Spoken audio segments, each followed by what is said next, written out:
Imagine this. Minus 40 degrees Celsius. No trees, no roads, no cities. Just endless white ice stretching to the horizon. And beneath that ice, America built a city. Not a base, not a bunker, a city. There were roads carved through frozen walls, electricity humming through cables, a hospital, a church, a cinema, hundreds of soldiers living their lives underground, months at a time without ever seeing the sun. And the real reason they were there: to hide nuclear missiles. An entire nuclear arsenal, buried inside Greenland's ice. But then something went wrong. And almost overnight, America walked away. No press conference. No explanation. No cleanup. They left it all behind and let the ice swallow the truth. This is the story of Camp Century and the lie called Project Iceworm. From the surface, Greenland looks calm, silent, empty. But that silence hides secrets that were never meant to be found. During the 1950s, the world was split in two.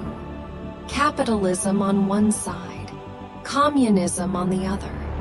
America and the Soviet Union staring at each other through clenched teeth. This wasn't a war of bullets. It was a war of fear. Hiroshima and Nagasaki had already shown what nuclear weapons could do.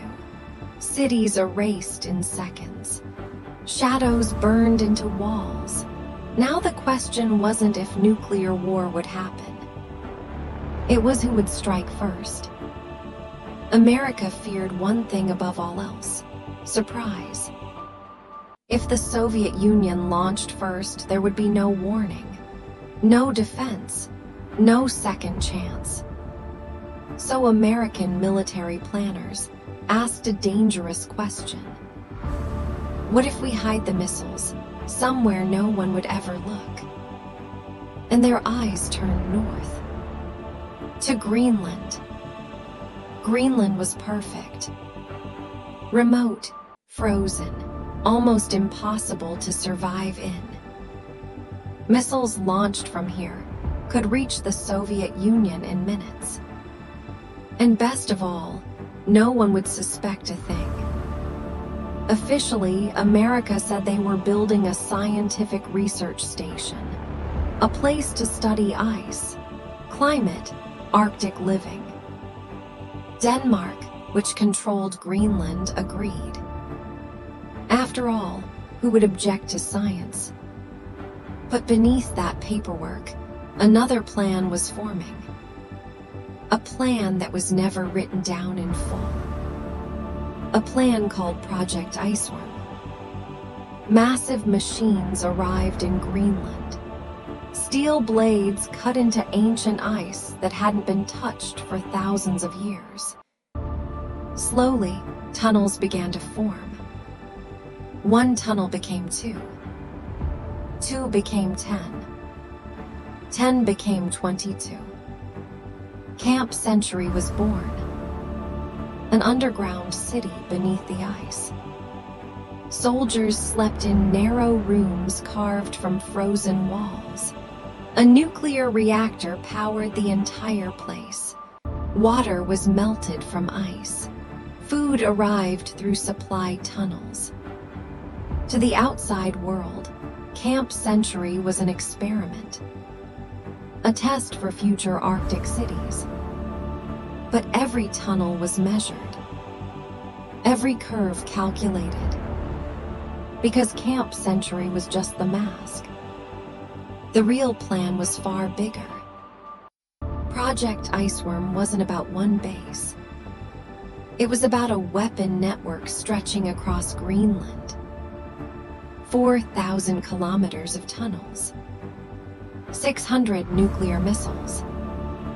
Each missile constantly moved on rail systems beneath the ice. Why? Because a missile that never stays still can never be targeted. If Iceworm worked, the Soviet Union would never know where the attack would come from. It would be unstoppable. But there was a problem. Denmark was never told. Greenland was officially a nuclear-free zone. Agreements clearly stated that no nuclear weapons were allowed on its land. So America did something chilling. They lied. Documents were written carefully. Words were vague. Maps were incomplete. When Danish officials asked questions, they were given the same answer every time. It's just research. Years later, when documents were declassified, Denmark discovered the truth. Nuclear missiles had been planned for their territory without consent. It wasn't just a military secret. It was a betrayal. But even that wasn't the biggest danger. The biggest danger was the ice itself. Scientists believed Greenland's ice was stable, solid, permanent. They were wrong. Ice moves. Slowly, invisibly, relentlessly. Tunnels began to bend, walls cracked, floors shifted, doors stopped closing. Entire sections became unsafe. The ice didn't care about blueprints or budgets. Within a few years, the truth became impossible to ignore. Project Iceworm could never work. The ice was stronger than human ambition. And so, in 1967, Camp Century was abandoned. No announcement. No cleanup. They simply left. Diesel fuel. Radioactive waste. Human waste. All sealed under the ice. The assumption was simple. The ice will stay frozen forever. But nature doesn't sign agreements. Today, Greenland's ice is melting. And scientists are worried. What was buried decades ago may rise back to the surface. Toxic waste from a forgotten Cold War experiment slowly leaking into the future. The Cold War ended, but its consequences didn't. Project Iceworm was never completed, never officially acknowledged, but the documents still exist. The tunnels still exist. A secret city, frozen in time, buried under ice, buried under lies, and now slowly coming back. This isn't just history. It's a warning. When humans believe they are bigger than nature, nature always waits. And when the ice melts, the truth comes with it. If you want more hidden stories like this, you know what to do. Like the video, share it, subscribe. I'll see you in the next story.